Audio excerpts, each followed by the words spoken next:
සුබ සන්ධ්‍යාවක් සියලු දෙනාට. ඔබත් මමත් දන්නා ආකාරයෙන් ශ්‍රී ලංකාවේ සිදුවන ස්වභාවික ආපදා හේතුවෙන් වාර්ෂිකව සැලකිය යුතු ප්‍රමාණයක් මිනිසුන් මිය යනවා.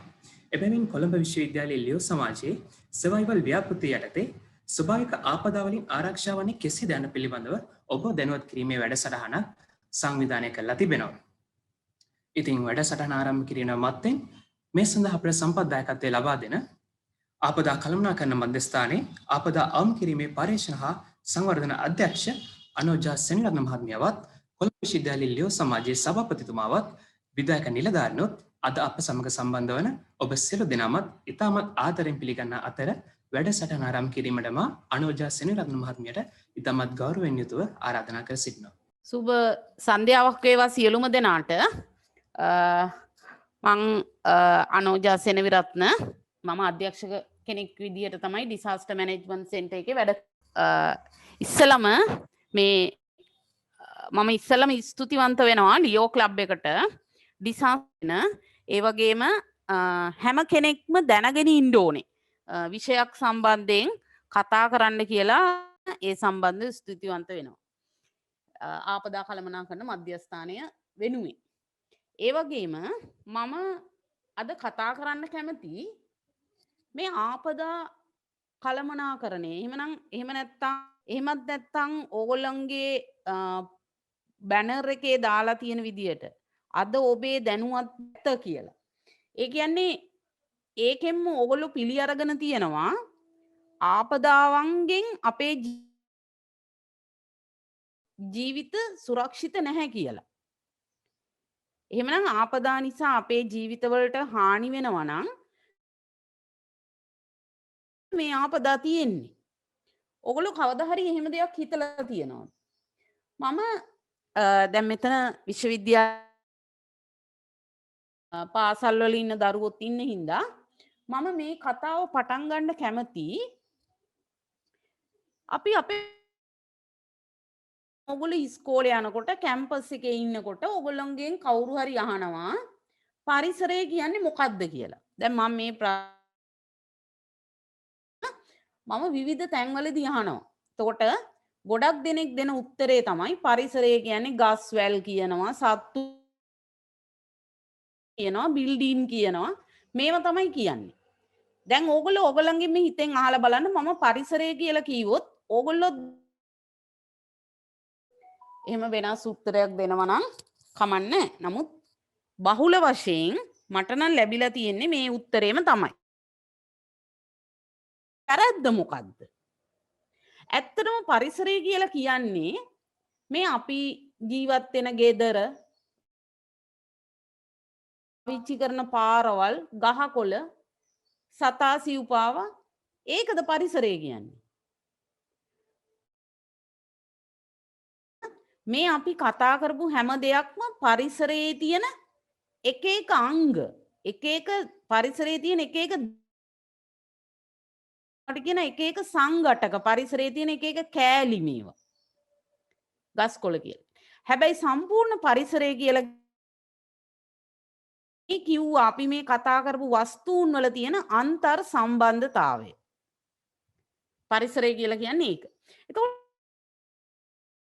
අන්තර් සම්බන්ධතාවය ගත්තාම ගස් කොළන් හෙල්ලෙන එක, හුලං හමන එක, වැස්ස වහින එක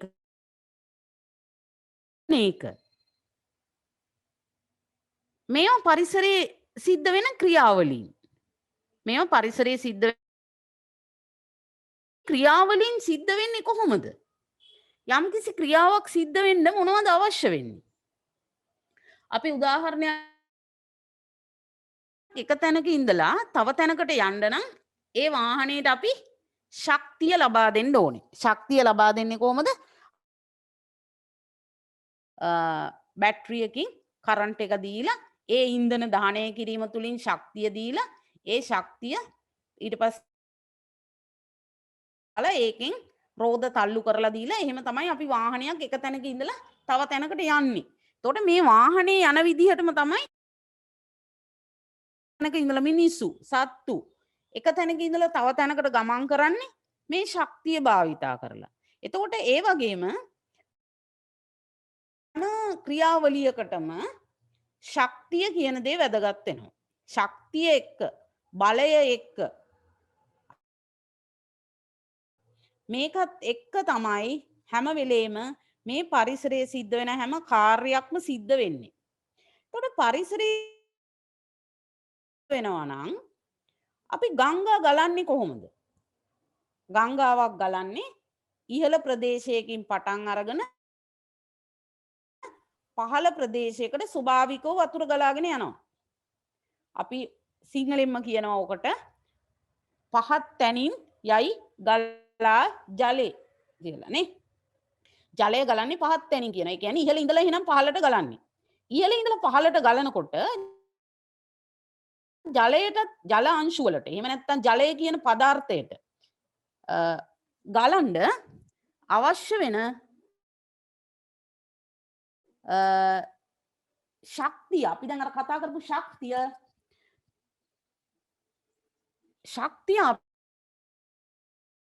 අපි කොහොමද ලබා ගත්තේ? මොකක්ද එතන තියෙන ශක්තිය? ඒ ශක්තිය තමයි විභව ශක්තිය. අපි කියනවා විභව ශක්තිය කියලා. එතකොට විභව ශක්තියයි චාලක ශක්තියයි තමයි ගංගාවක් ඉහළ ඉඳලා පහළට ගලනකොට තියෙන්නේ. විභව ශක්තියයි චාලක ශක්තියයි. අපි ඕක සාමාන්‍යයෙන් O level වල ඉගෙන ගන්නවා. O level වල විද්‍යාව ඉගෙන ගන්නවා. විභව ශක්තිය කියලා කියන්නේ mgh කියලා. m කියන්නේ ස්කන්ධය, g කියන්නේ ගුරුත්වාකර්ෂණ බලය, h කියන්නේ උස. ඒ වගේම චාලක ශක්තිය අපි ඉගෙන ගන්නවා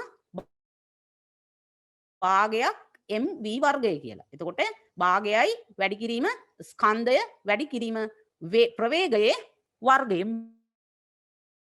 v වර්ගය. හරි? එතකොට මේ චාලක ශක්තියයි විභව ශක්තියයි එක්ක ජලය ගලනවා වගේම හුලං හමන්නේ කොහොමද? හුලං හමනකොටත් සිද්ධ වෙන්නේ අර ශක්තිය තමයි එතනත් සම්බන්ධ වෙන්නේ. එතකොට හුලං හමනකොට මොකද වෙන්නේ? මේ ශක්තිය හැම තැනකටම අවශ්‍ය මේ ශක්තිය අපිට ලැබෙන්නේ කොහොමද? මේ ශක්තිය අපිට ලැබෙන්නේ හිරුගේ ශක්තියෙන්. එතකොට හිරුගේ ශක්තියෙන් පොළවට වැටෙන ඒ කිරණත් එක්ක අපි ඒ තාප ශක්තියෙන් ජලය වාෂ්ප වෙනවා. ජලය වාෂ්ප වෙලා වාෂ්පීකරණය වෙලා ඝනීභවණය වෙලා ඊට පස්සේ වලාකුළු හැදෙනවා. ඊට පස්සේ ඒවත් එක්ක තමයි අපි අර කතා කරන්නේ හැම වෙලේම ඔය සුලි සුලං එනකොට දැන් පහුගිය දවස්වල ආවා බුරවි කියලා සුලි කුණාටුවක්. ඒ වගේම ඊට කලින් ආවා අම්පන් කියලා එකක්. එතකොට මේ වගේ මේ සුලි කුණාටු ඇතු වෙනකොට ඔයගොල්ලෝ ගොඩක් අහලා ඇති බෙන්ගාල බොක්ක ප්‍රදේශයේ ආශ්‍රිතව දරුණු අවපාත තත්ත්ව ඇති වෙනවා කියලා. පීඩන අවපාත තත්ත්ව. ඒ කියන්නේ පීඩන කලාප ඇති වෙනවා. පීඩන කලාප ඇති වෙනවා කියලා කියන්නේ ඇත්තේ අඩු පීඩන ඇති වෙනවා. අර වතුර ගංගාවක වතුර ගලාගෙන යනකොට අඩු ශක්තිය වැඩි ශක්තියට වතුර ගලාගෙන ගියා වගේ මේ පීඩන අවපාත නිසා ජල එක තැනක ඉඳලා තව තැනකට ගමන් කරනවා වාත ධාරා විදියට. එතකොට මේකත් එක්ක ඇති වෙනවා පරිසරයේ මේ ශක්තියින්ට නිරාවරණය වෙනවා එක එක වස්තුන්. දැන් ගංගා ගලාගෙන යනවා. ගංගා ගලාගෙන තුන් තියෙනවා. ගඟේ නාන්න යන මිනිස්සු. ගංගාවට නිරාවරණය වෙන වස්තුන්. ඒ වගේම හුලං හමනකොට අපි එළියට එනවා. එතකොට ඒ හුලඟට අපි නිරාවරණය වෙන වස්තුන් වෙනවා. ඒ වගේ මේ පරිසරයේ සිද්ධ වෙන සිද්ධීන්ට නිකං සාමාන්‍ය විදියට ගලාගෙන යන ගඟක නාන්න ගියාට අපි ගහගෙන යන්නේ නැහැ. හැබැයි M කියන වැඩි වෙනවා වැස්ස ගමන් ස්කන්ධය වැඩි වෙනකොට ඒ අංශු අතර තියෙන ගැටීම් වැඩි වෙලා V කියන එකත් වැඩි වෙනවා. එතකොට වෙච්චාම ගඟේ ගලාගෙන යන වතුරේ තියෙන ශක්තිය වැඩි වෙනවා. එහෙම ශක්තිය වැඩි වෙලාවක අපි ගඟේ නාන්න ගියොත් අපි ගහගෙන කොටත් අපි නිකං හුළඟට නිරාවරණය වුණාට අපි මද සුළඟ මුහුදු වෙරළා ඉන්නේ එහෙම ඉන්නකොට අපි ඒ හුළඟට කැමති. අන්තරය වැඩි වෙනකොට ඒක සම්බන්ධ වෙන ශක්තිය වැඩි වෙනවා. ශක්ති පරතරය වැඩි වෙනවා. එහෙම ශක්ති පරතරය වැඩි වෙච්චාම ඒ ශක්තියට නිරාවරණය වෙන වස්තුන්ට හානි වෙනවා. එතකොට අර මද මුදු නිච්චි හුළඟම වැඩි වෙච්චාම මොකද වෙන්නේ? අපිව වැටෙනවා, ගස් කොළන් වල කොළ වැටෙනවා, සමතු ඉති කඩා වැටෙනවා. එතකොට මේකෙන්ම පස්සේ ඊට පස්සේ මොකද වෙන්නේ? තවත් මේ ශක්තියන්තරය වැඩි වෙලා මේ ගොඩාක් දුරට වැඩි වෙච්ච ගමන් ඒ ශක්තියට නිරාවරණය වෙන වස්තුන්ට හානි කරන්න පුළුවන් තරමට ඒක තමයි සැඩ සුළඟ වෙන්නේ. ගඟේ වතුර ටික පදාර්ථය වැඩි වෙනකොට එතකොට තමයි ගඟේ වතුර වැඩි වෙලා යනවා. හරියට ගොඩක් ලොකු ඇස්සකදී ගඟකට වෙන්නේ වීදුරුවකට අඛණ්ඩව වතුර පුරවනවා වගේ. එතකොට ඒ වගේ තමයි ගඟකත් පරිමාවේ වතුර ප්‍රමාණය වැඩි වෙච්චාම දෙපැත්තට ගලාගෙන යනවා. එතකොට අපි ඒකට කියනවා ගම් වතුර වැඩි වෙච්චාම අපි ඒකට කියනවා සැඩ සුළඟක් කියලා. ඉතින් මෙන්න මේ කියන පරිසරයේ සිද්ධ වෙන සිද්ධීන්ගේ තියෙන ශක්තියේ ඒ ශක්තිය වැඩි වෙච්චාම පරිසරයේ සිද්ධ වෙන සිද්ධීන්ගේ ශක්තිය වැඩි වෙච්චාම ඒ ශක්තියින්ට නිරාවරණය ඒ පරිසරයේ සිද්ධ වෙන සිද්ධීන්ගේ ශක්තිය වැඩි වෙච්චාම ඒවට නිරාවරණය වෙන වස්තුන්ට හානි ඒ හානිය කරන්න පුළුවන් තරමේ සිද්ධියකට අපි කියනවා ව්‍යසනයක් කියලා. පරිසරයේ සිද්ධ වෙන සිද්ධීන් තුල ශක්තිය ගැබ් වෙලා තියෙනවා. ඒ සිද්ධීන්ට නිරාවරණය දීන්ට අපි කියනවා ව්‍යසනයක් කියලා. දැන් මෙහෙම ව්‍යසනයක් වුණාට පස්සේ මේ හානි හැම එකක්ම ආපදාවක් වෙන්නේ නැහැ. හානි හැම එකක්ම ආපදාවක් වෙන්නේ නැහැ. මේ හානියක් ඒ හානි සිද්ධ වෙච්ච පද්ධතියට සිද්ධ වෙන හානිය ඒ පද්ධතියට හිටපු තත්වයට හරි ඊට වඩා වැඩි හොඳ තත්වයකට හරි පත් වෙන්න තවත් වැඩිපුර ඒගොල්ලොන්ට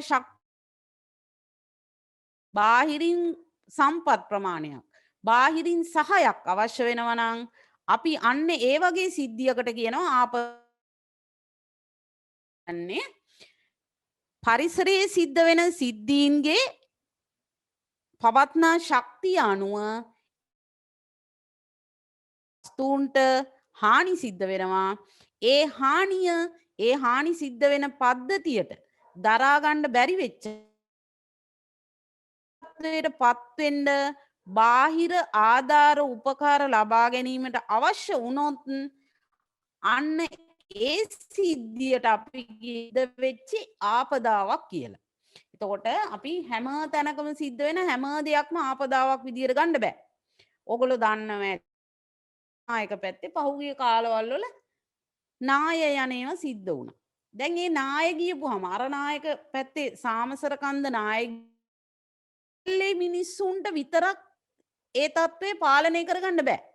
ඒකින්ද ඒක කෑගල්ල පැත්තට වෙච්ච ආපදාවක්. මීරිය බෙද්ද නායකයෙක් බදුල්ලේ මීරිය බෙද්දට වෙච්චි ආපදාවක්. ඒ මිනිස්සුන්ට ආපහු යථා තත්ත්වයට පත් කරලා. ඒගොල්ලන්ට බාහිරින් සහනයක් අවශ්‍ය වෙනවා. හැබැයි ඒක මුළු රටේම රටටම බලපාන්නේ නැහැ. ඒ මොකද අන්න දැන් සුනාමිය ආවම දැන් සුනාමිය ආව වෙලාවේ ඒ මුළු රටේම සම්පත් වලිනුත් ආපහු යථා තත්ත්වයට පත් කරගන්න බැරි වෙනවා. එතකොට අපිට වෙන බාහිර පාර්ශව වෙනවා. අන්න එතකොට ඒක රටටම වෙච්චි ආපදාවක්. එතකොට මෙන්න මේ විදිහට තමයි ආපදා කියන ඒවා අපි දැන් මෙච්චරලා කතා කරපු දේවල් මම සාරාංශයක් හැටියට කිව්වොත් අපේ පරිසරයේ විවිධ සිද්ධීන් සිද්ධ වෙනකොට ඒ සිද්ධීන් සිද්ධ වෙන්නේ ඒ වගේ ගැබ් වෙලා තියෙන ශක්තියත් එක්ක. එතකොට මේ ශක්තිය ඒ සිද්ධියට පුළුවන් තරමටපත් වෙච්චාම අපි කියනවා ඒ සිද්ධියටම ව්‍යසනයක් කියලා. ඒ ව්‍යසනයකින් යම්කිසි පද්ධතියකට හානි වුණාම ඒ හානිය යථා තත්ත්වයට පත් කරගන්න ඒ පද්ධතියේ තියෙන සම්පත් වලට නොහැකි වෙනවා නම් අන්න එතකොට අපි කියනවා ඒ සිද්ධිය ඒ පද්ධතියට වෙච්ච ආපදා තත්ත්වයක් කියලා. දැන් ඔයගොල්ලෝ හිතන්න මෙහෙම නිරාව මං කිව්වා මේ පරිසරයේ තියෙන මේ අර අපි පරිසරය කියලා කතා කරපු පරිසරයේ තියෙන සංඝටක. ගෙවල් දොරවල් මිනිස්සු සත්තු ගොඩනැගිලි යටිතල පහසුකම් මේ හැම දෙයක්ම පරිසරයේ තියෙන වස්තුන්. මේ වස්තුන් තමයි එතකොට අර අපි කිව්ව ව්‍යසනය කියන එකට නිරාවරණය වෙන්නේ. මේවට අපි ඉංග්‍රීසියෙන් කියනවා එලිමන්ට් ඇට් රිස්ක් කියලා. අවදානම් තත්ත්වයේ පවතින ද්‍රව්‍ය. පරිසරයේ සිද්ධ වෙන ව්‍යසනයන්ට නිරාවරණය වෙන වස්තුන්. මොනවද මේ පරිසරයේ සිද්ධ වෙන සිද්ධීන්ට නිරාවරණය වෙනවා කියලා කියන්නේ? දැන් අපි හිතුවොත් ඕගොල්ලෝ කොළඹ විශ්වවිද්‍යාලේ එහෙම නැත්නම් තව කොහේ හරි ඉස්කෝලේක ඉගෙන ගන්න ළමයි. එතකොට ඕගොල්ලොන්ට ඇවිදින්න පුළුවන් අය. ඕගොල්ලෝ මූවබල් අය. හරි? එක තැනක ඉඳලා තව තැනකට යන්න පුළුවන් අය. එතකොට ඕගොල්ලෝ ආපදාවක් ගම් වතුරක් වෙන තැනක හුලඟක් වෙන තැනක සුලි සුලඟක් වෙන තැනක එහෙම නැත්නම් භූමිකම්පාවක් වෙන තැනක මොනවා හරි එහෙම ආපදා තත්ත්වයක් සිද්ධ වෙන තැනක ඉන්නකොට ඕගොල්ලෝ නිරාවරණය වුණාට ඕගොල්ලන්ට පුළුවන් එක තැනක ඒ ආපදාව තියෙන තැනින් වෙන තැනකට ටක් ගාලා පැන ගන්න පුළුවන්. හැබැයි අපි ගොඩනැගිලි ගත්තොත් යටිතල පහසුකම් ගත්තොත් ඒවට එහෙම පැන ගන්න බෑ. තියෙන තැනම තියෙනවා. එතකොට එහෙනම් තියෙන තැන අනුව එයාගේ තියෙන මූවබල් එහෙම නැත්නම් චරණය වීමේ හැකියාව අනුව නිරාවරණතාවය වෙනස් වෙනවා. අපි ඉන්න තැන අනුව අපි ආපදාවට අදාළ සිද්ධිය සිද්ධ වෙන තැනට ඉතා ළඟින් ඉන්නවා නම් අන්න එතකොට අපේ ආපදාවට තියෙන නිරාවරණතාවය වැඩි වෙනවා.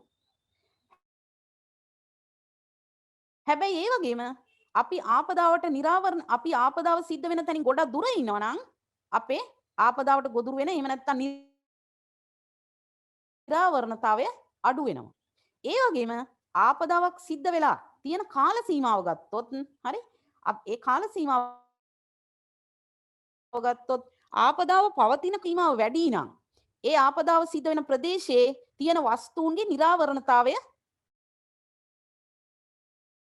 ආපදාව තියෙන කාල සීමාව ඉතාමත්ම කෙටි කාල සීමාවක් නම් ඒ වෙලාවේදී ආපදාවට ගොදුරු වෙනවා. එතකොට මෙන්න මේ විදියට කාලය කියන එකයි පිහිටන තැන කියන එකයි අනුව අපේ නිරාවරණතාවය වෙනස් වෙනවත් එක්ක අර මම මුලින් කිව්ව විදියට අර ව්‍යසනයන්ගෙන් අපිට වෙන්න පුළුවන් හානිය ළඟම තියෙන ගෙවල් වලට ඉක්මනට ගම් වතුර එනවා. ඒ ගංගාව ළඟම තියෙන ගෙවල් වල ගම් වතුර තමයි අන්තිමට බැහැලා යන්නේ. කියන පිහිටීමයි ඒ ආපදාවට නිරාවරණය වෙන කාලයයි එක්ක. අපි දැන් කතා කරේ අපි කතා කරා නිරාවරණතාවය ගැන. නිරාවරණතාවය ගැන කතා කරාට පස්සේ අපි කතා කරේ දැන් මේ නිරාවරණය වෙන හැම විදියටද හානියටපත් වෙන්නේ. සුනාමියට අහුවෙච්ච ඔක්කොම මිනිස්සු මැරුණාද? මිනිස්සු හැමෝටම තුවාල වුණේ එකම විදියකටද? එහෙමත් නැත්නම් ගම් වතුරකට අහුවෙන මිනිස්සුන්ට තුවාල වෙන්නේ එකම අට වෙන පාරවල් එකම විදියට කැඩෙනවද? ගම් වතුරට අහුවෙන ගෙවල් එකම විදියට කැඩෙනවද? හුළඟට මාවතේ තියෙන ගෙවල් වල වහලවල් ඔක්කොම එකම විදියට ගැලවිලා යනවද? දැන් ඕගොල්ලෝ මෙහෙම හිතපුවාම ඕගොල්ලොන්ගේ උත්තරේ තමයි එහෙම වෙන්නේ නැහැ කියන එක. හරි? එතකොට එහෙම වෙන්නේ නැත්තම් මොනවා එක්කද මේ එහෙම නොවි තියෙන්නේ?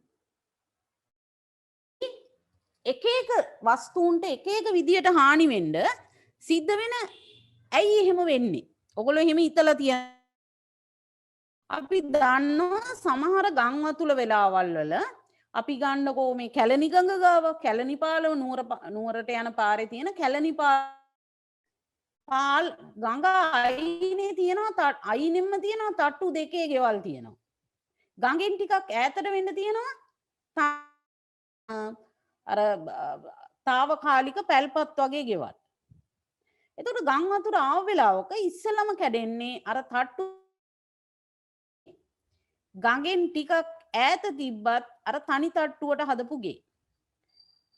මොකද ඒක ගම් වතුරම ඒ ගෙයි තියෙන ශක්තිමත් භාවය අනුව අර අපි කතා කරපු ව්‍යසනයේ තියෙන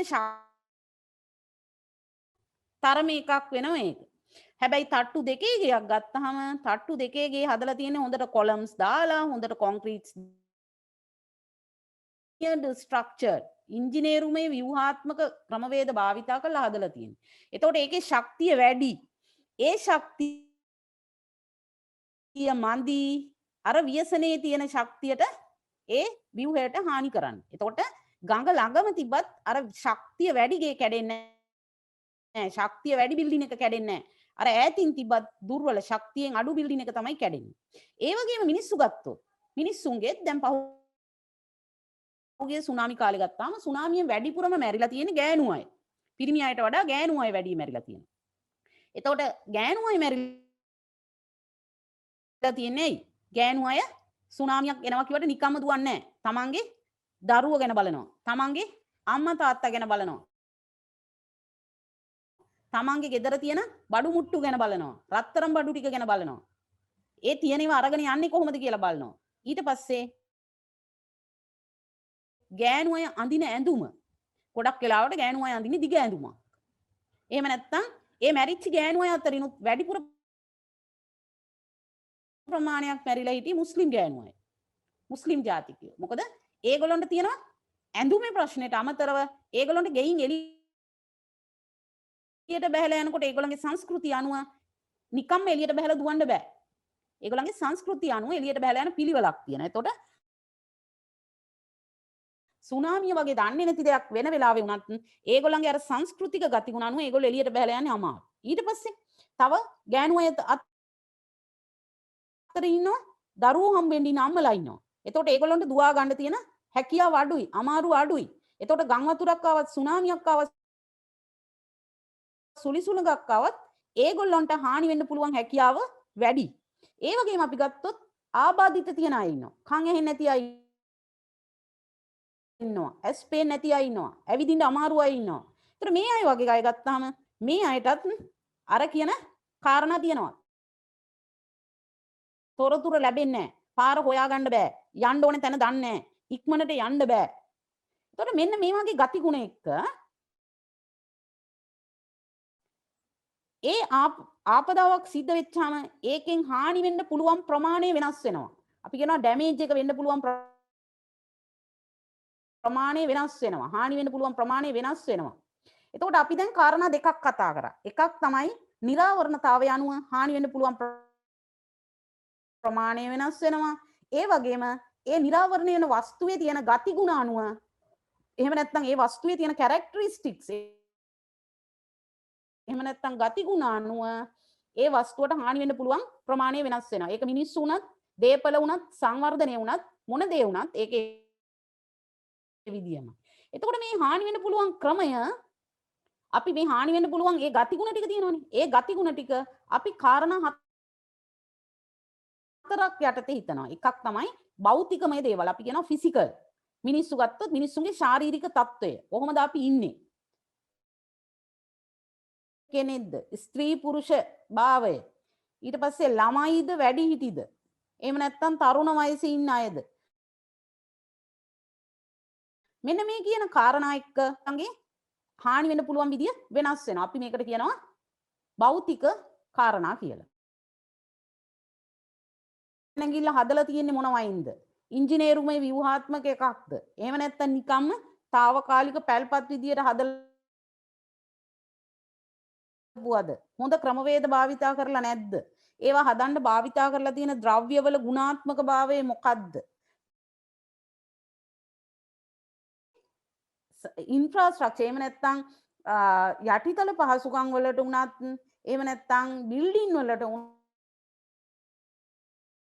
දෙයකට ඒ වගේ තියෙන ගුණාත්මක භාවය කියන එක ඒ කියන්නේ ඒ ගුණාංග අනුව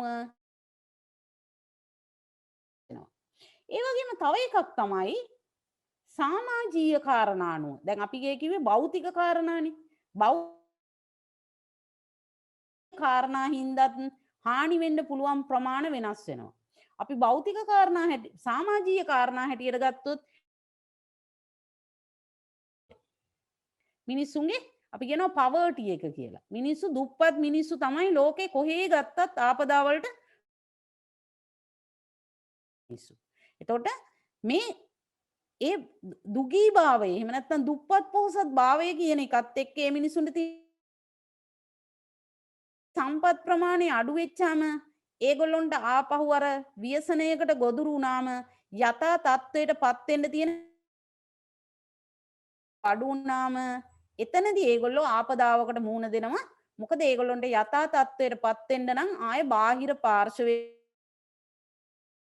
ගන්න සිද්ධ වෙන නිසා. ඊට පස්සේ මේ වගේම තව එකක් තමයි මිනිස්සුන්ගේ ආර්ථික තත්ත්වය කියන එක. තත්ත්වය කියලා කියන්නේ තව එකක්. මිනිස්සුන් දීර්ඝකාලීනව ඒ කියන්නේ මිනිස්සුන්ට ස්ථිර රැකියාව තියෙනවා නම්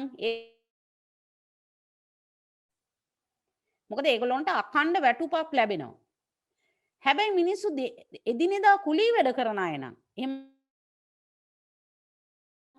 ඒගොල්ලන්ගේ ආර්ථික තත්ත්වය ස්ථාවර නැහැ. ඒක අපි කියනවා ආර්ථිකමය සාධක කියලා. එතකොට ඒ වාගේ සාධක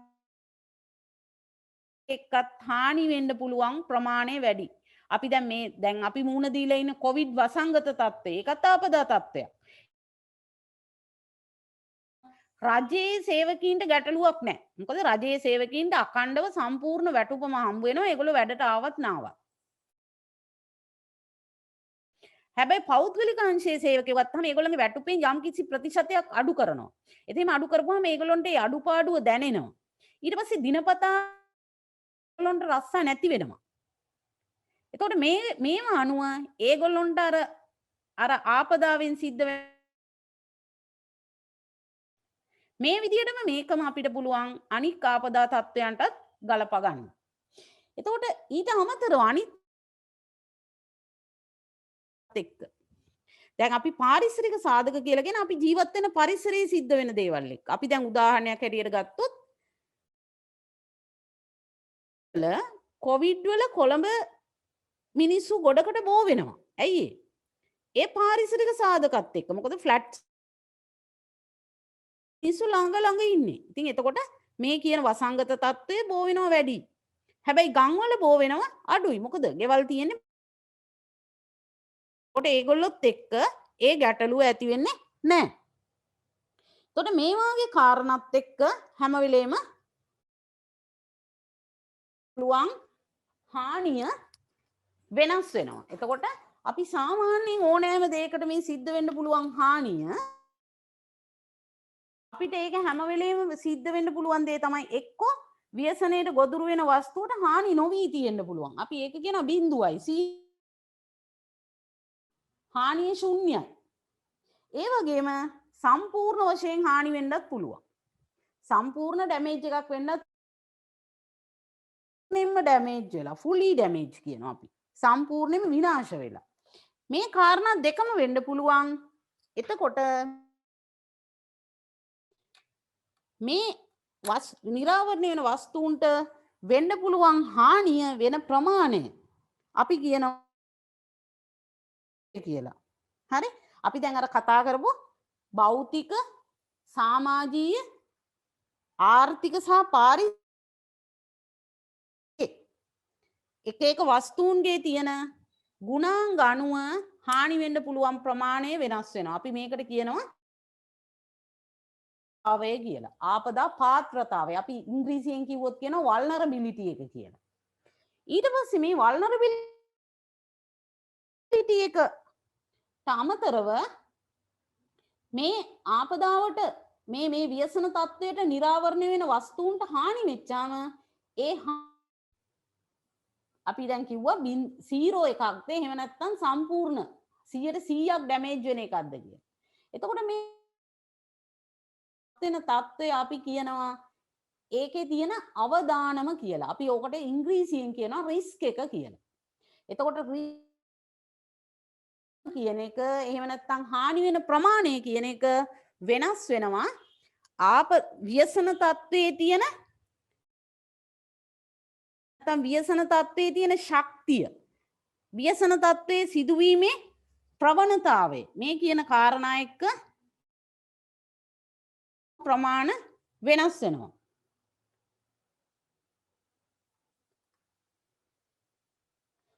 මේ කියනවා මැත්තරම ස්ලයිඩ්ස් මම මාරු කරේ නැහැ. හරි? මම මූලික ටික කියාගෙන යනවා. මම ඕගොල්ලන්ට ඕනනම් ෂෙයා කරන්නම් කියන්නේ මම ඊමේල් කරලා එවන්නම් මේ ඕගොල්ලන්ට එතකොට ඕගොල්ලෝ අතර ෂෙයා කරගන්න. හරි? දැන් මේ එහෙම හානි වෙනවනේ මේකට අපි කියනවනේ අවදානම කියලා. එතකොට මේ අවදානම් තත්ත්වයේදී අපි මේ අවදානම් තත්ත්වය අඩු කරගන්න වැඩ කරන එකට තමයි අපි කියන්නේ ආපදා අවදානම් අවම කරනවා කියලා. දැන් ඔය ඕගොල්ලෝ කිව්වේ අද ඒ ගැන දැනුවත් වෙච්චාම හෙට ඔබේ ජීවිතේ සුරක්ෂිත වෙනවලු. එහෙමනම් ජීවිතේ සුරක්ෂිත කරගන්න නම් අපි අර කියන අවදානම එහෙම නැත්නම් අර ව්‍යසනයට අපි ගොදුරු වෙච්චාම සිද්ධ වෙන්න පුළුවන් වෙන හානිය අවම කරගන්න ඕනේ. එහෙම හානිය අවම කරගන්න නම් ඒ අවදානම් තත්ත්වය ඇති වෙන කාරණා ටික අඩු කරගන්න ඕනේ. එහෙමනම් ඒ කාරණා ටික අඩු කරගන්නවා කියන්නේ මොනවද? අවදානම එහෙම නැත්නම් සිද්ධ වෙන්න පුළුවන් හානිය කියන එක වැඩි වෙන්න පුළුවන්. හෙලෝ අමලි. ඔව්. ගේට්ටුවද? හරි.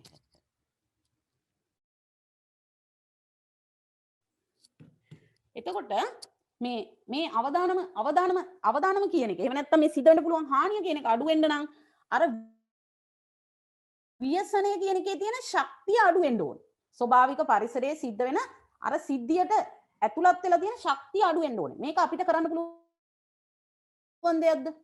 අපිට ස්වභාවික පරිසරයේ හුලං හමන එකේ ශක්තිය අඩු කරන්න අපිට ඉතින් පොඩි දේවල් තමයි කරන්න පුළුවන් වෙන්නේ. ගස් කපන්න නැතුව හිටපුවම වාෂ්පීකරණය වෙන එක අඩු වෙනවා. ඊට පස්සේ වායු ගෝලයට carbon dioxide, methane, nitrous oxide වගේ වායු විමෝචනය කරන්න නැතුව තිබ්බහම එන සූර්ය රශ්මියෙන් පරාවර්තන වෙන ටික ආපහු වායු ගෝලයට ඇතුල් වෙන්න පුළුවන් වෙන හින්දා ඇතුලේ උෂ්ණත්වය වෙනස් වෙන්නේ නැතුව තිබිලා වාෂ්පීකරණය අඩු කරන්න පුළුවන් වෙනවා. ඒ වගේ දීර්ඝකාලීනව වෙන ඒ වගේදී අපිට මේ ව්‍යසනයකට එහෙම නැත්නම් ස්වභාවික පරිසරයේ තියෙන සිද්ධියට අන්තර්ගත වෙලා තියෙන ශක්තිය කොයිතරම්ද කියන එක ගැන පාලනය කරන්න පුළුවන් හැකියාව අපේ අඩුයි. හැබැයි අපිට යම් දේවල් කරන්න පුළුවන්. හැබැයි අපිට හැකියාව අඩුයි. නමුත් අපි සැලකුවොත් අපේ අර නිරාවරණතාවය එහෙම නැත්නම් ව්‍යසනයක් සිද්ධ වෙන තැන අපි ඉන්නවද නැද්ද කියන එක. අපි මේ ව්‍යසනයට කොයිතරම් දුරට නිරාවරණය වෙනවද කියන එක ගැන අපිට පුළුවන් පුද්ගලයෝ හැටියට තීන්දුව తీරන ගන්න. අපිට පුළුවන් ව්‍යසනයේ සිද්ධ වෙන ස්ථාන වලින් අයින් වෙලා අපේ පදිංචි ස්ථාන තෝරගන්න. එතකොට වෙන්නේ අපි අර නිරාවරණතාවය අඩු කර ගන්නවා. අපි ඒවට කියනවා ප්‍රිවෙන්ටිව් මෙෂර්ස්. අපි ඒවා වළක්වා ගන්න කරනවා. අපි ඒ ඉන්න තැනින් වෙන තැනකට යනවා. එතකොට එකක් තමයි අපේ නිරාවරණතාවය අඩු කර ගන්න පුළුවන්. අනිත් එක තමයි අපි කිව්වා හැම වස්තුවකම තියෙන ගුණාංග. ඒ ගුණාංග එක්ක තමයි හානි වෙන්න පුළුවන් ප්‍රමාණය වෙනස් වෙන්නේ. එහෙම ඒ ගුණාංග එක්ක හානි වෙන්න පුළුවන් ප්‍රමාණය වෙනස් වෙනවා නම් ඒකට අපි කියනවා අර ආපදා පාත්‍රතාවය කියලා. අපි කිව්වේ භෞතික, සමාජීය, ආර්ථික සහ පාරිසරික කියන ගුණාංග අනුව අපි ආපදාවකට ලක් වෙලා අපිට සිද්ධ වෙන්න පුළුවන් හානිය තීරණය වෙනවා කියලා. එතකොට අන්නේ ගුණාංග අපිට පාලනය කරගන්න පුළුවන් නම් අපි ශක්තිමත් නම් අපේ ආර්ථිකය හොඳ නම් අපිට ආපදාවන් සම්බන්ධව පූර්ව අනතුරු ඇඟවීම් ලැබෙනවා නම් ඒ වගේ දේවල් වෙනවා නම් අපිට පුළුවන් අපේ හානි වෙන ප්‍රමාණය අඩු කරගන්න. එතකොට දැන් ඔයගොල්ලන්ට පැහැදිලි හානි වෙන ප්‍රමාණය අඩු කරගන්නවා කියන එකට තමයි අපි කියන්නේ අවදානම අඩු කරගන්නවා. එතකොට අවදානම අඩු කරගන්න නම් අපිට කරන්න පුළුවන් අවදානම හැදෙන සාධක වලින් වෙන බලපෑම අඩු කරගන්න එක. ඒ කියන්නේ එක්ස්පෝෂර් එක එහෙම නැත්නම් නිරාවරණතාවය අඩු කරගන්න පුළුවන් වල්නරබිලිටි එක එහෙම නැත්නම් ආපදා පාත්‍රතාවය අඩු කරගන්න පුළුවන්. එතකොට මේ කාරණා දෙක කරපුවම තමයි අපිට අවදානම අඩු කරගන්න පුළුවන් වෙන්නේ. එතකොට මේ අවදානම අඩු කරගන්න නම් අපි ඉස්සෙල්ලා දැනගන්න ඕනි කාරණයක් තියෙනවා. අපි දැනගන්න ඕනි කාරණේ තමයි අපේ අවදානම මොකද්ද කියන එක ගැන අපි දැනගෙන ඉන්න ඕනේ. අවදානම මොකද්ද කියන එක දැනගෙන ඉන්න නම් අපි ඒකට කියනවා එහෙම දැනගත්තාම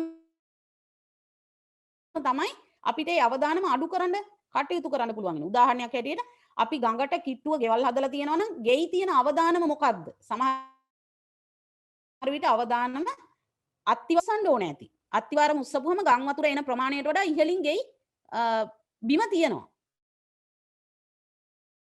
ගම් වතුර එන මට්ටමට ඉහළින්. එතකොට ඒක එක දෙයක්. එතකොට හුලං හමන දිශාව කොයි විදිහද කියලා බලලා මූණත දාන්න පුළුවන්. එතකොට ඒකත් එක ක්‍රමයක්. එතකොට එහෙම දැනගන්න නම් අපි දැනගන්න ඕනේ ඒ අවදානම මොකද්ද කියලා දැනගන්න එකට අපි කියනවා රිස්ක් ඇසෙස්මන්ට් එක. එහෙම නැත්නම් අවදානම් තක්සේරු.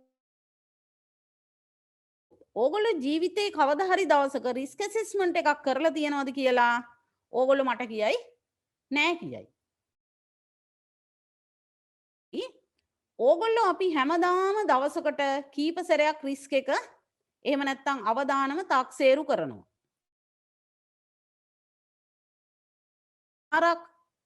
පාර හරහා පනිනකොට අපි කරන්නේ අවදානම් තක්සේරුවක්. අවදානම් තක්සේරුව අපි කරන්නේ කොහොමද?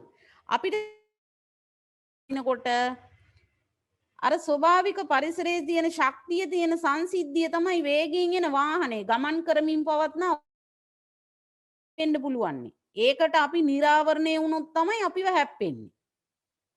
එහෙමනම් ඒ නිරාවරණතාවය බලන්නේ අපි කොහොමද? ඒ බලන්නේ අපි බලන්නේ මොනවද? අපි වාහනේ අතර තියෙන දුර.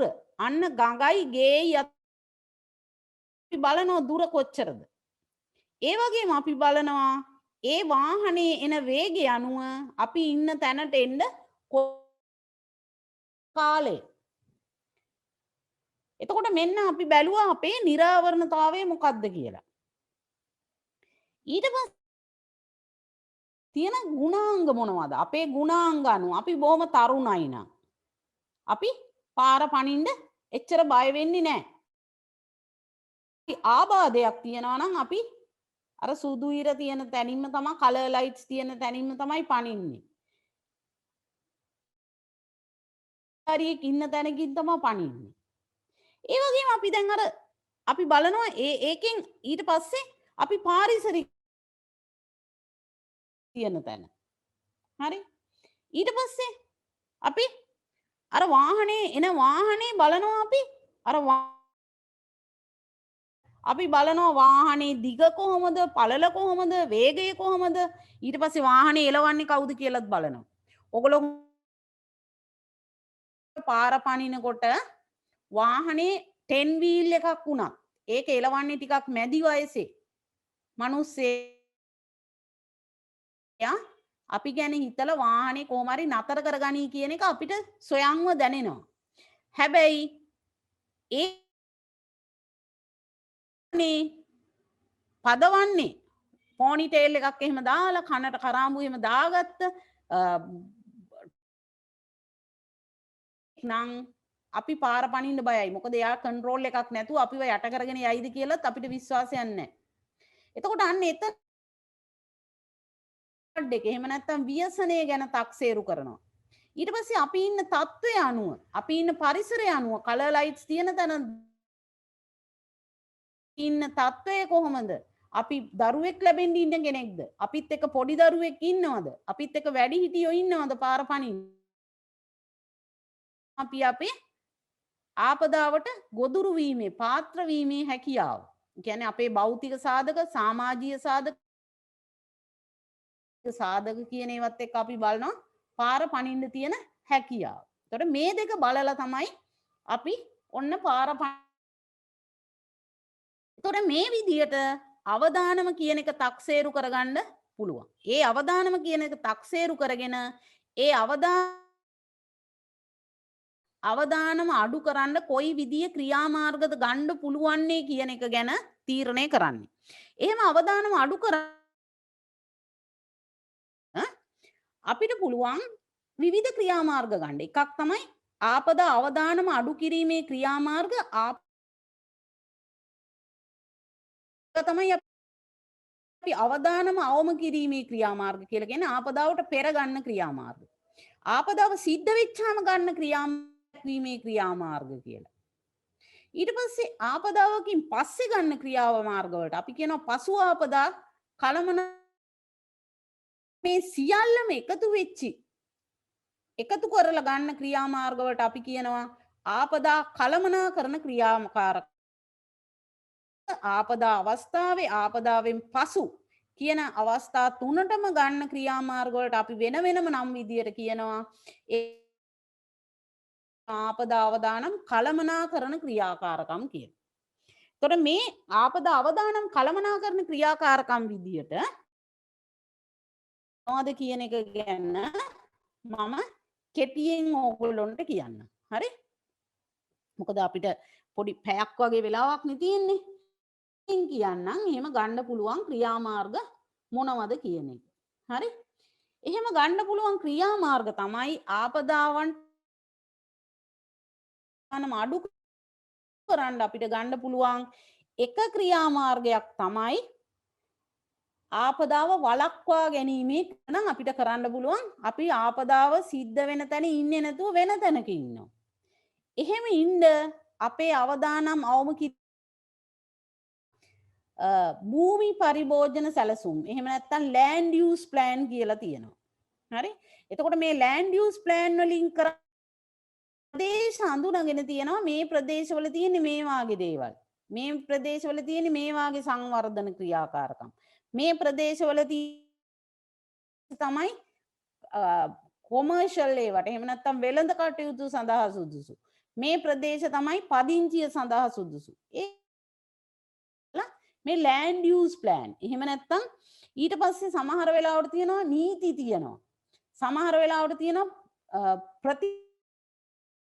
දැන් අපි ඕගොල්ලෝ පාරවල් වල දැකලා ඇති පාරේ තියෙන මධ්‍ය රේඛාවේ ඉඳලා මීටර් 50 අඩි 50ක් එහාට අයිති දිකිරීම් කරන්න දෙන්නේ නැහැ කියලා නීතියක් තියෙනවා. ඒ වගේම ගඟක ගත්තාම ගඟකක් තියෙන රිසර්වේෂන් ඒරියා එකක්. සුරක්ෂිත තීම් කරන්න බෑ කියනවා. මේවා තමයි නීති. හැබැයි මිනිස්සු මේවා අල්ලගෙන අනවසරයෙන් පදිංචි වෙනවා. කරපුවම අන්න ආපදාවට ගොදුරු වෙනවා. ඊට පස්සේ ගෙවල් හදනකොට අසීමිත ලෙස අර අංශක 90 කෝණයට ඒක නීතියෙන් තියෙනවා. ඒ ආපදාව වළක්වා ගන්න කරන්නේ නීති රීති. එතකොට මේ වගේ නීති රීති තියෙන ඒවත් එක්ක අපිට පුළුවන් ආපදාවලට යන්න. මේක තමයි සල්ලි අඩුවෙන්ම වැය වෙන දේ. එතකොට මේ සල්ලි අඩුවෙන්ම වැය වෙන ක්‍රියාකාරකම් තමයි අපේ රට වගේ. ඊට පස්සේ ඊළඟ එක තමයි ආපදා අවදානම් අවම කරන්න අපිට පුළුවන් ඒව තමයි අපි කියන්නේ ආපදා අවදානම් අවම කිරීමේ ක්‍රියාමාර්ග. අවම කිරීමේ ක්‍රියාමාර්ග ඒව වෙන්න පුළුවන් ඉංජිනේරුමය ව්‍යුහාත්මක ඒවා වෙන්න පුළුවන්. තව ඒවා වෙන්න පුළුවන් ව්‍යුහාත්මක නොවන ඒවා වෙන්න පුළුවන්. අපි ව්‍යුහාත්මකයි අපි උදාහරණයක් හැටියට කිව්වොත් ෆ්ලඩ් බන්ස් තියෙනවා. ගම් වතුර වේලි හදනවා. එහෙම නැත්නම් ගම් වතුර වැඩියෙන් බැහැලා යන්න පුළුවන් වෙන විදිහ නියගයට ඔරොත්තු දෙන්න පුළුවන් වෙන විදිහට වැව් හදනවා. ඊට පස්සේ ගම් වතුර ටිකෙන් ටික මුදා හරින්න හදනවා. ඊට පස්සේ අපි ගම් වතුර පාලනයට වැව් හදනවා. මේ වාගේ ක්‍රමවේද අපි ක්‍රියාත්මක අපි දන්නවා දැක්ක සුනාමියට හදපු තාප්ප සුනාමි වෝල් කියලා. හරි? එතකොට මේවා තමයි මේ ව්‍යුහාත්මක ඉදිකිරීම ආපදා අවම කරන්න කරන ව්‍යුහාත්මක ඉදිකිරීම. ඒ වගේම අපිට පුළුවන් පූර්ව අනතුරු ඇඟවීමේ ක්‍රමවේද භාවිතා කරන්න. පූර්ව අනතුරු ඇඟවීමේ ක්‍රමවේද විදියට තියෙනවා. දැන් පූර්ව අනතුරු ඇඟවීමේ ක්‍රමවේද ඔයගොල්ලෝ දැකලා ඇති වෙරළයිනේ තියෙනවා සුනාමි සුනාමි පූර්ව අනතුරු ඇඟවීමේ කුළුණු තියෙනවා. ඒවා හරහා මිනිස්සුන්ට සුනාමියක් එනවා කියලා දැනගත්තොත් කලින් දැනුම් දෙන්න. ටිකක් වැය වෙනවා වැඩි. හැබැයි එහෙම වැය වුණත් ඒ වාගේවත් අපි ආපදා අවදානම් අවම කිරීමට පාවිච්චි කරනවා. ඊටත් පස්සේ මේ ක්‍රමවේදෙනුත් ආපදා වංගෙන් සිද්ධ වෙන්න පුළුවන් අවදානම අඩු වුණාම ඊට පස්සේ අපිට කරන්න පුළුවන් ක්‍රමවේදය තමයි ආපදාවක් සිද්ධ වෙන එකේ තියෙන අවදානම වෙනත් තැනකට වෙනත් දෙයකට අපි හරවනවා ට්‍රාන්ස්ෆර් කරනවා. අපි ඔය රක්ෂණ ක්‍රමවේදය එහෙම භාවිතා කරලා කරන්නේ ඒක. එතකොට අපි දැන් රක්ෂණවලදී කරන්නේ මොකද්ද? අපි දන්නවා අපිට ජීවිත අවදානමක් තියෙනවා. අපේ වාහන වලට හැප්පෙන්න පුළුවන් අවදානමක් තියෙනවා. ඒ අවදානම අපි දැනගෙන ඊට පස්සේ අපි ඒ අවදානම වෙනත් පාර්ශවයකට දෙනවා. ඒ පාර්ශවයට අපි අවදානම වෙනුවෙන් මාසිකව යම්කිසි නිශ්චිත සුළු මුදලක් ගෙවනවා. ගෙවලා අවදානමකට ගොදුරු වෙච්චාම ඒගොල්ලොන්ගෙන් අපි ඒ අවදානම තක්සේරු කරලා කොච්චරද ඩැමේජ් එක කියන එක තක්සේරු කරලා ඒ තක්සේරුවට අදාළ මුදල් අපි ලබා ගන්නවා. එතකොට ස්වභාවික ආපදාවලදී දැන් ওই ගම් වතුර ආපදා රක්ෂණ එහෙම කියලා ඔයගොල්ලෝ දැකලා ඇති ඔය පාරේ යනකොට බෝඩ් වල එහෙම ගහලා තියෙනවා. එතකොට මේ වගේදී කරන්නේ අපි ඒකට කියන රිස්ක් ට්‍රාන්ස්ෆරින් මෙතඩ් කියලා. එතකොට අවදානම වෙන තැනකට ට්‍රාන්ස්ෆර් කරලා මාරු කරලා යවලා අපිට පුළුවන් ආයෙත් අවදානම අඩු කරගන්න. එහෙම අවදානම අඩු කරත් තවත් ඒත් පරිසරයේ අවදානමක් තියෙනවා. මොකද අර සිද්ධීන් සිද්ධ වෙනවා. අපි පරිසරයේ විවිධ තැන්වල ජීවත් වෙනවා. එතකොට ඒවත් එක්ක අපි අර සිද්ධීන්ට ගොදුරු වෙන්න පුළුවන් හැකියාව තියෙන අවදානමක් තවත් තියෙනවා. එතකොට මේ අවදානමට අපි කියනවා රෙසිඩුවල් රිස්ක් එක. එහෙම නැත්නම් ඉතිරි වෙච්චි. හරි? ඉතිරි වෙච්චි අවදානම් තත්ත්වය කියලා. රෙසිඩුවල් රිස්ක් එක කියනවා. එතකොට රෙසිඩුවල් රිස්ක් එකක් තියෙන වෙලාවට අපිට කරන්න දෙයක් නැහැ. අපි එතකොට ඒ රිස්ක් එකත් එක්ක ඒ අවදානමත් එක්ක තමයි ජීවත් වෙන්න ඕනෙන්නේ. එතකොට අපිට ඒ අවදානමත් එක්ක ජීවත් වෙනකොට අපි ඒකට මූණ දෙන්න සූදානම් වෙලා තමයි කටයුතු කරන්න ඕනේ. ගම් වතුර එන ප්‍රදේශවල ජීවත් වෙන ජනතාව දන්නවා ගම් වතුර මෙන්න මේ කාලෙට රත්නපුරේ මිනිස්සු දන්නවා අප්‍රේල් වැස්සෙන් ගම් වතුර එනවා. එතකොට ඒ ගම් වතුර එන කාලවලට ඒගොල්ලෝ ඒ ගම් වතුර ඉන්න තැන් වලින් තමන්ගේ වටිනා කියන දේවල් අරගෙන වෙන තැනකට ඉවත් වෙන්න පුළුවන්. එතකොට මෙන්න මේ විදිහට අපිට අවදානම අඩු කරගන්න ප්‍රධාන වශයෙන් කටයුතු කරන්න පුළුවන්. එතකොට මේ ටික හැමදාම අපි කරනකොට මේ ටික හැමදාම කරත් ආපදා සිද්ධ වෙනවා. එහෙම සිද්ධ වෙනකොට අපි කියනවා මේක චක්‍රානුකූලව සිද්ධ වෙන දෙයක් කියලා. චක්‍රයකට සිද්ධ වෙන්නේ. අවදානම් ආපදා සිද්ධ වෙනවා. ආපදා සිද්ධ වෙනකොට අපි කරන පළවෙනි දේ තමයි ඒවට ප්‍රතිචාර දක්වනවා. අපි හමුදාවෙන් ගිහිල්ලා එහෙම නැත්නම් පොලිසිය අය මැදිහත් වෙලා එහෙම නැත්නම් තව වොලන්ටියර් අය මැදිහත් වෙලා දැන් ඔයගොල්ලන්ගේ ලියෝ ක්ලබ් එක වගේ අය සමහර වෙලාවට වොලන්ටියර්ස්ලා විදියට මැදිහත් වෙනවා. ඊට පස්සේ ඔය රොටරි එක ලයන්ස් ක්ලබ් එක ඊට පස්සේ ඒ වගේ විවිධ ආයතන සම්බන්ධ වෙනවා. එතකොට ඒගොල්ලෝ මිනිස්සුන්ට ප්‍රතිචාර දක්වන්න සම්බන්ධ වෙනවා. රෙඩ් ක්‍රොස් එක ඒ වගේ අය. එතකොට ඒගොල්ලෝ මේ ආපදාවන්ට ගොදුරු වෙච්ච අයට රජයේ මැදිහත් වීම වෙන්න පුළුවන්, පෞද්ගලික මැදිහත් වීම වෙන්න පුළුවන්. ඒ වගේ ප්‍රතිචාර දක්වනවා. මිනිස්සු සොයා ගන්නවා, මුදව ගන්නවා, සුරක්ෂිත ස්ථානවල රඳවනවා. ඒගොල්ලන්ට කණ්ඩ බොණ්ඩ දෙනවා. ඒගොල්ලන්ට අවශ්‍ය ඇඳුම් පැළඳුම් දෙනවා. ආපදා සහන සපයනවා. මේ ටික කරලා ඉවර වුණාට පස්සේ කැඩිච්ච බිඳිච්ච තැන් තියෙන විදිහට රිහැබිලිටේට් කරනවා. ඒ තියෙන තැන මේ විදිහටම හදලා ප්‍රතිසංස්කරණය කරනවා. ප්‍රතිසංස්කරණය කරන්න බැරි දෙන දේවල් අපි නැවත ඉදි කරනවා. රීකන්ස්ට්‍රක්ෂන් කරනවා. එහෙම රීකන්ස්ට්‍රක්ෂන් කරලා ආපහු අර ආපදාවට ලක් වෙච්ච පැත්ත යථා තත්ත්වයට පත් කරනවා. ඉතින් මේ යථා තත්ත්වයට පත් කරාට අපි දන්නවා මේ පද්ධතිය ආපදාවට ගොදුරු විය හැකි පද්ධතියක් කියලා. එහෙමනම් අපි ඒ වෙලාවට අන්න අර ආපදාව සිද්ධ වෙච්ච සිද්ධියට අදාළ හේතුව මොනවද කියලා බලලා ආපදා අවම කිරීමේ අර ව්‍යුහාත්මක ක්‍රමවේද ක්‍රියාත්මක කරන්න ඕනේ මේ තැන්වල. ගම් වතුර එනවා නම් ගම් වතුර බෑම්මක් හදන්න ඕනේ. කාණු කපන්න ඕනේ. ඇලවල් දියුණු කරන්න ඕනේ. අපි ඒකට කියනවා ආපදා අවම කිරීමේ ක්‍රමවේද කියලා. ඊට පස්සේ අපි ආපදාවට මුහුණ දෙන්න සූදානම් අතුරු ඇඟවීමේ ක්‍රමවේද තියෙන්න ඕනේ. ඊට පස්සේ අපි අවදානමක් සිද්ධ වෙන වෙලාවට එළියට බහින්න ඕනේ. සුරක්ෂිත ස්ථානය කොහෙද? සුරක්ෂිත මාර්ගය කොහෙද? අපි යනකොට ගෙනියන්න ඕනේ මොනවද? ඒ කියන දේවල් ගැන අපි දැනුවත් වෙලා මේ පෙර සූදානම කියන එකයි දැනුවත් වීම කියන එකයි ගැන අපිට මිනිස්සු දැනුවත් කරන්න පුළුවන්. ඒක අපි කියනවා ට්‍රේනින් කියලා. සම්නින් වගේවට ට්‍රේනින් ඕනේ. සර්ච් ඇන්ඩ් රෙස්කියු කියලා කියන්නේ. සර්ච් ඇන්ඩ් රෙස්කියු වලට අපිට ට්‍රේනින් පුහුණු කිරීම ඕනේ. ඒ වගේම සාමාන්‍ය ක්‍රියාත්මක වෙන්නේ කොහොමද? ඒගොල්ලන්ගේ පෙර සූදානම තියෙන්න ඕනේ කොහොමද කියන එක ගැන දැනුවත් වීම වෙන්න ඕනේ. එතකොට මේ පුහුණු සහ දැනුම ආයෙ සිද්ධ වුණත් ආය ආපදා සිද්ධ වෙනවා. එතකොට ආයෙත් ආපදාවක් සිද්ධ වෙනකොට ආයෙත් ප්‍රතිචාර දක්වනවා. ඉතින් මේක චක්‍රානු ආපදා චක්‍රය. එහෙම නැත්නම් ව්‍යසන ආපදා කළමනාකරණ චක්‍රය කියලා කියන්නේ මේක. එතකොට අපි ආපදා කළමනාකරණ චක්‍රය තුල කරනවා වගේම අපි දැනගන්න ඕනේ තව දෙයක් තියෙනවා. කටයුතු කරන්න අපේ රටේ තියෙන ව්‍යුහය මොකක්ද කියන එක. අපේ රටේ මේ සඳහා තියෙන ආයතනික සහ නීතිමය ව්‍යුහය මොකක්ද කියලත් මම අවසාන වශයෙන් ඔයගොල්ලන්ට කෙටියෙන් කියන්න. හරි? ලංකාවේ තියෙනවා ආපදා සම්බන්ධව කටයුතු කරන්න ආපදා කළමනාකරණ පනත තියෙන්නේ ආපදා කළමනාකරණ අමාත්‍යාංශයට හරි ආපදා කළමනාකරණ මධ්‍යස්ථානයට හරි නෙමෙයි. ආපදා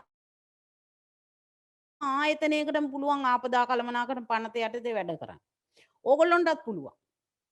එතකොට තියෙන දේ පනතෙන් ඒ ආපදා කළමනාකරණ පනත ක්‍රියාත්මක කළ යුතු ආකාරය ගැන කියලා තියෙනවා. පනත අනුමත වෙලා නීතියක් බවට පත් වෙන එක. එතකොට ආපදා කළමනාකරණ පනත තමයි රාමුව ඉදිරිපත් කරලා තියෙන ආපදා කළමනාකරණය සඳහා. එතකොට ඒකෙදී පළවෙනි ආපදා කළමනාකරණ සම්බන්ධලම ආයතනය තමයි ව්‍යසන කළමනාකරණ සභාව කියන එක. ඒකේ සභාපතිත්වය දරන්නේ ගරු ජනාධිපතිතුමා. ඊට පස්සේ ඒකේ උපසභාපති හැටියට ඉන්නේ ආපදා කළමනාකරණයට අදාළ වෙන විෂයන් 22ක් ආවරණය වෙන විදියට. උදාහරණයක් හැටියට ඊට පස්සේ නාගරික සංවර්ධන, සෞඛ්‍ය, ඊට පස්සේ වාරි මාර්ග, විදුලි බල විෂයන් 22කට අදාළ අමාත්‍යාංශවල ඇමතිවරු 22කුත් ඉන්නවා මේකේ සමාජිකයෝ හැටියට. ඊට 9 ඉන්න මහා ඇමතිවරු 9 දෙනාමත් මේ ව්‍යසන කළමනාකරණ සභාව. ඒ කියන්නේ බලය වැඩි එතනින් සමාජිකයෝ වෙනවා. ඊටත් අමතරව දැන් මේ දවස්වල වගේ දැන් මේ ප්‍රධාන නැති වෙලාවට ඒ පළාත් සභාවලට පත් කරලා ඉන්න ආණ්ඩුකාරවරු මේ සමාජිකයෝ වෙනවා. ඊටත් අමතරව මේකේ තියෙන විශේෂත්වය තමයි විපක්ෂ නායකවරයා ව්‍යසන කළමනාකරණ තවත් විපක්ෂයේ ඉන්න മന്ത്രിවරු 5 දෙනෙකුත් මේ ව්‍යසන කළමනාකරණ සභාවේ සමාජිකයෝ වෙනවා. ඒ විපක්ෂ නායකවරයා කතා කරලා කතානායකවරයා හරහා තමයි අර සඳහා විපක්ෂයෙන් മന്ത്രിවරු 5 දෙනා නම් කරන්නේ. එතකොට මේ ව්‍යසන කළමනාකරණ සභාව ගත්තාම මේක දේශපාලන නායකයින්ගෙන් සැදුම්ලත් සභාවක්. එතකොට දේශපාලන නායකයින්ගෙන් සැදුම්ලත් සභාවකට භූමියේ කටයුතු කරන්න බෑ. ඒගොල්ලෝ සාමාන්‍ය කරන්නේ ප්‍රතිපත්තිමය කටයුතු තමයි. නීති සැදීම, නීති සම්පාදනය සහ දේශපාලඥයන්ගේ. එතකොට එහෙම වුණාම මේ සභාවට අදාළ ක්‍රියාකාරී කටයුතු කරන්නේ කවුද? ක්‍රියාකාරී කටයුතු කරන්නේ ඒ සඳහා අර ව්‍යසන කළමනාකරණ සභාව කියන උසස්ම ආයතනයේ ක්‍රියාකාරී කිරීමේ අංශය. එහෙම නැත්නම් ඉම්ප්ලිමෙන්ටිං ආම් එක හැටියට ආපදා කළමනාකරණ මධ්‍යස්ථානයේ පිහිටවල තියෙනවා. ආපදා ආපදා කළමනාකරණ මධ්‍යස්ථානයේ සමයි බිම් මට්ටමේ ආපදා කළමනාකරණ කටයුතු සම්බන්ධීකරණය කරන්න කටයුතු කිරීම සඳහා හඳුනාගත් ආයතන නැති වෙලාවට ඒ කටයුතු ක්‍රියාත්මක කිරීම සඳහාත් ස්ථාපිත කරලා තියෙන වැඩිදුර තොරතුරු දැනගන්න පුළුවන් ඒ ඇක්ට් එක තියෙනවා ඉන්ටර්නෙට් එකේ ඒ ඇක්ට් එක අරගෙන ඕගොල්ලොන්ට කියව ගන්න පුළුවන් සම්බන්ධව මේ ඩිසාස්ටර් මැනේජ්මන්ට් ඇක්ට් කියලා ඕගොල්ලෝ ගැහුවොත් ඕගොල්ලොන්ට ගන්න පුළුවන් ඒක ඩවුන්ලෝඩ් කරලා කියවලා මේ තොරතුරු ටික ඔක්කොම ගන්න පුළුවන්. එතකොට මම තව දෙයක් කිව්වොත් මේ ආපදා කළමනාකරණය සම්බන්ධයෙන්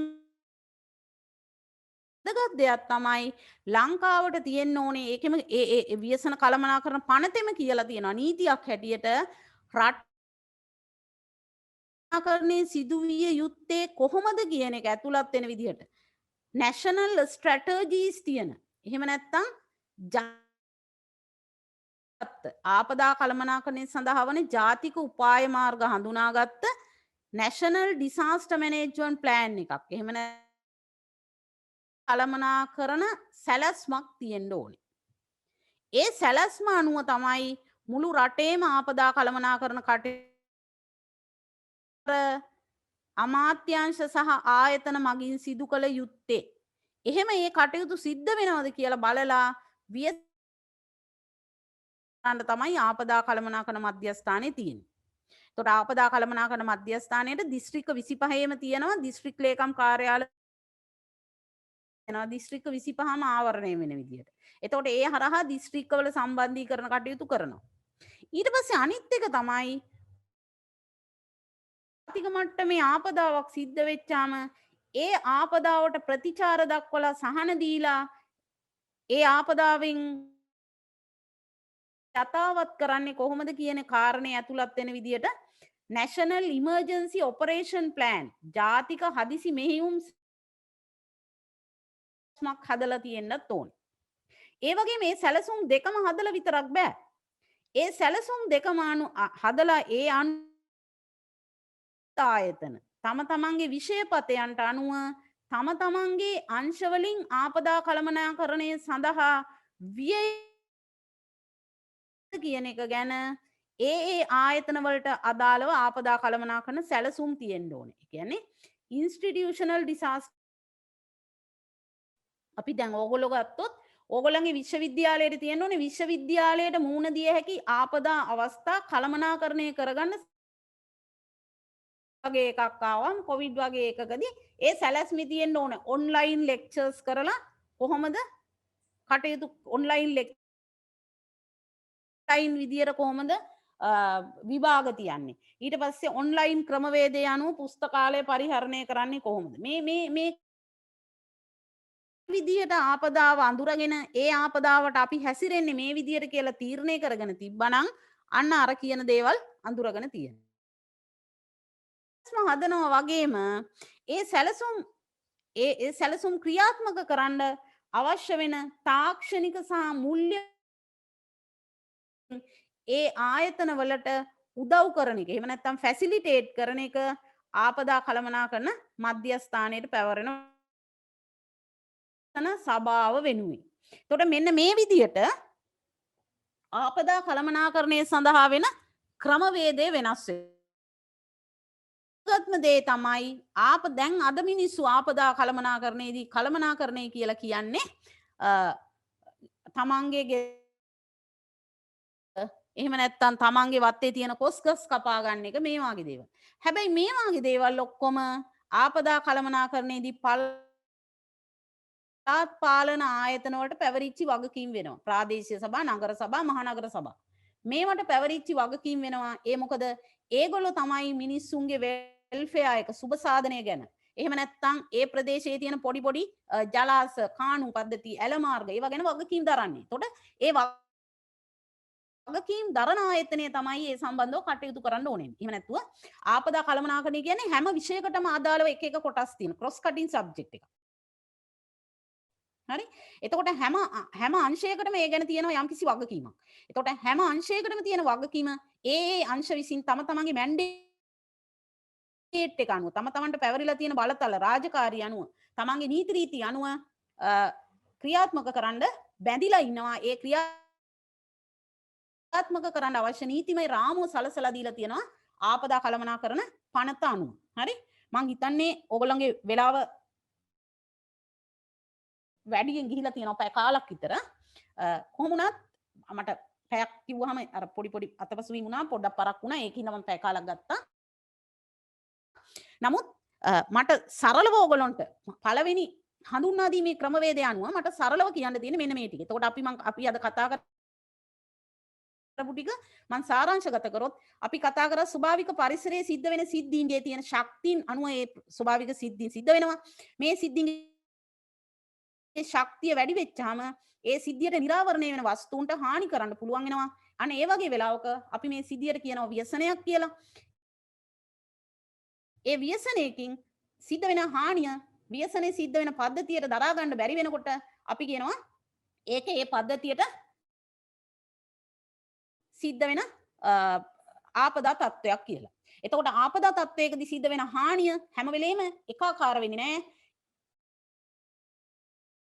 ආපදාවට ගොදුරු වෙන වස්තුව නිරාවරණතාවය අනුව ඒක කාලයේද පිහිටීමද කියන එක මත ඒ කියන කාරණා දෙක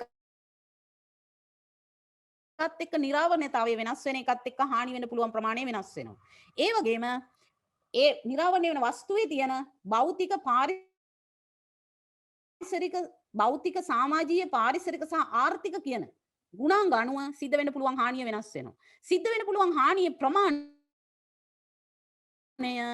අර ව්‍යසනයේ ප්‍රමාණය, එක්ස්පෝෂර් එක, එහෙම නැත්නම් නිරාවරණතාවයේ ප්‍රමාණය සහ ආපදා පාත්‍රතාවය, එහෙම නැත්නම් වල්නරබිලිටි එකේ ප්‍රමාණය අනුව වෙනස් වෙනවා. එතකොට රිස්ක් එක මේ කියන කාරණා තුන අනුව වෙනස් වෙනවා. සාමාන්‍යයෙන් අපි රිස්ක් එකක් තක්සේරු කරනකොට ව්‍යසනයේ ප්‍රමාණය, නිරාවරණතාවය මොකද්ද, වල්නරබිලිටි එක මොකද්ද කියන කාරණා ටික වෙන වෙනම ඇසෙස් කරලා තමයි අපි රිස්ක් එක ඇසෙස් කරන්නේ. එතකොට අපි අවදානම කියන එක තක්සේරු කරන්න එච්චර අමාරුවක් නෑ. අපි එදිනෙදා පාර පනිනකොට අපි ඉතා හොඳින් අවදානම තක්සේරු කරනවා. ඒකින්ද අපිට අවදානම තක්සේරු කරන්න පුළුවන්. ඒ අවදානම තක්සේරු කරාට පස්සේ තමයි අපි අවදානවට ප්‍රතිකාර කරන්න පටන් ගන්න. අපි කියන රිස්ක් ට්‍රීට්මන්ට් ඒවා කියලා. එතකොට රිස්ක් ට්‍රීට්මන්ට් කරනකොට අපිට පුළුවන් පළවෙනි එක තමයි ප්‍රිවෙන්ෂන්, වළක්වා ගැනීම ඒවා. ඊට පස්සේ දෙවෙනි එක තමයි මිටිගේෂන්, එහෙම නැත්නම් අවම කර ගැනීම ඒවා. ඊට පස්සේ රිස්ක් ට්‍රාන්ස්ෆරින් ඒවා. අවදානම හුවමාරු කරගන්න ඒවා අපිට ක්‍රියාත්මක කරන්න පුළුවන්. මේ ඔක්කොම කරපුවම තවත් ඉතුරු වෙනවා රෙසිඩුවල් රිස්ක් එකක් කියලා. ඒ කියන්නේ ඉතිරි වෙන අවදානම කියලා එකක් තියෙනවා. ඒ අවදානමට අපි පූර්ව සූදානම් වීමක් එක්ක මුණ දෙන්න සිද්ධ වෙනවා. අපි ලිවිං විත් රිස්ක් කියලා කියන්නේ ඒකට. එතකොට ලිවිං විත් රිස්ක් එක යටතේ අපි ජීවත් වෙනකොට ඒ ජීවත් දෙන්න ලංකාවේ තියෙනවා හදලා ක්‍රමවේදයක්, නීතිමය සහ ආයතනික රාමුවක් තියෙනවා.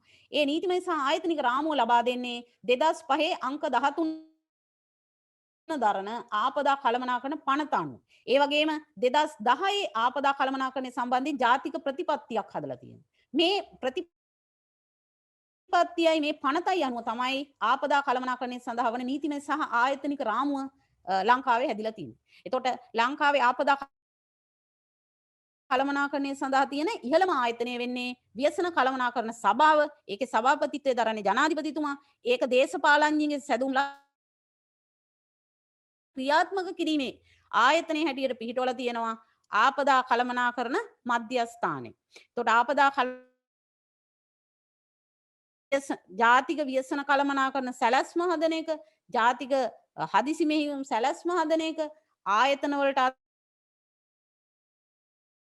නිශ්චිතව පවරලා තියෙන රාජකාරිය අනුව ඒ අයගෙන් සිද්ධ විය ආපදා අවම කිරීම සඳහා සිද්ධ විය යුතු නම් සැලසුම් සකස් කරන එක වාගේ කාරණා ක්‍රියාත්මක කිරීම සඳහා කටයුතු කරනවා. ඒවට අදාළ තාක්ෂණික සහ අපේීමේ ආයතනයක් හැටියටත් කටයුතු කරනවා. එතකොට අපි කිව්වා ආපදා චක්‍රය කියලා එකක් කතා කරා. අපි ආපදා කළමනාකරණ චක්‍රයේ යටතේ අපිට කතා කරන්නත් පුළුවන්. එතකොට අපිට තියෙන කෙටි කාල සීමාව ඇතුළත මට ඕගොල්ලෝ හරි. එතකොට මීට අමතරව ඕගොල්ලන්ට මොනවා හරි ප්‍රශ්නයක් තියෙනවා නම් හරි, ඕගොල්ලන්ගේ අදහස් දැක්වීමක් තියෙනවා නම් හරි මොනවා හරි තියෙනවා නම් අපි ඒක දැන් කතා කරමු. හරි එහෙමනම් බොහොම ස්තුතියි.